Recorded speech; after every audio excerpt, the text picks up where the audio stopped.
One of the first stops for National Parks traveler Mikah Meyer on his journey through the southeastern U.S. was a famous fort near Charleston, South Carolina.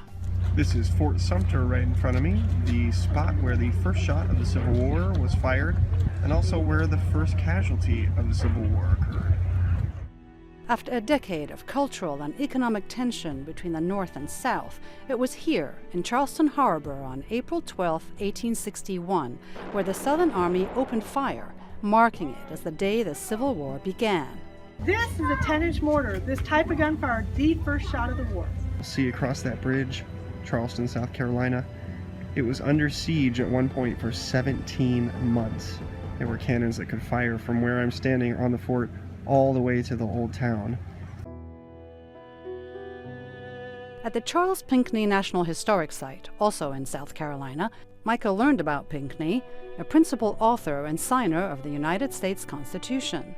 Some people call him a forgotten founding father, but he was a political figure of early America who helped shape what our eventual Constitution ended up looking like. The National Park Service helps preserve what remains of the former plantation, and exhibits help tell the stories of 18th century plantation life for free and enslaved people.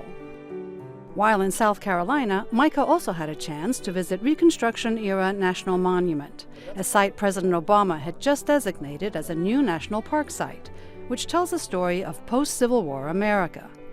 So all within the Charleston, South Carolina area, you have these 3 sites now that are really related to either America becoming America or America figuring out who America is. Driving south into Georgia, Mikah stopped at Fort Pulaski National Monument. Built in 1861, the fort is considered one of the most technologically advanced fortifications of its time. It had a moat. It was water that circled the whole fort, which, after seeing a number of forts that don't have moats, just that one little feature, it's amazing how much more exciting that can make it.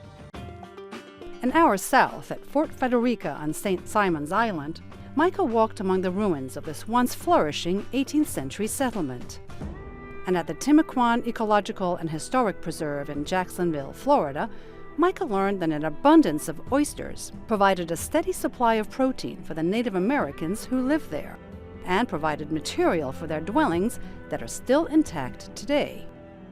And it's all of these little huts that were built out of a kind of paste of oyster shells and other minerals that, when mixed together, form, sort of a brick-like substance. Mikah also squeezed in a quick visit to Castillo de San Marcos National Monument, where he got to watch a reenactment and the much smaller Fort Matanzas.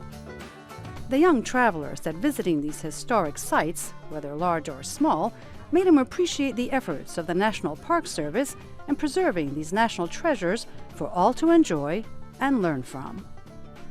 Julie Taboh, VOA News, Washington.